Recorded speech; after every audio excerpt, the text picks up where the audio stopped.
എല്ലാവർക്കും focus star P S സിയിലേക്ക് സ്വാഗതം. Lower division typist part 1 direct recruitment category number 725/2022 various departments in Kozhikode district. Rank list publish ചെയ്തിട്ടുണ്ട്. OMR test നടന്ന തീയതി 12/8/2023 വിത്ത് effect from എന്ന് പറയുന്നത് 16/5/2024. ശമ്പള സ്കെയിൽ 26,500 മുതൽ 60,700 വരെയാണ്.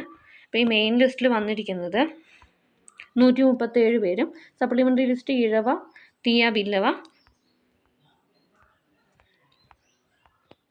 33 പേരും, ഷെഡ്യൂൾഡ് കാസ്റ്റ് 19, ഷെഡ്യൂൾഡ് ട്രൈബ് 17, മുസ്ലിം 27 പേരും, ലാറ്റിൻ കത്തോലിക്സ് 9 പേര്, OBC 7 പേര്, വിശ്വകർമ്മ 7 പേര്, SUC നാടാർ 5 പേര്, SC converts to Christianity 1, Dheevara 5, Hindu Nadar 5, economically weaker section 13 പേരുമാണ് വന്നിരിക്കുന്നത്. ഇനി ലോ വിഷൻ ഒരാൾ, deaf or hard of hearing 4 പേര്, ലോക്കോമോട്ടീവ് ഡിസബിലിറ്റി സെറിബ്രൽ പാൾസി 4 പേരുമാണ് വന്നിരിക്കുന്നത്. എല്ലാവർക്കും ഉപകാരപ്രദമായെന്ന് വിചാരിക്കുന്നു. Thanks for watching. Have a nice day.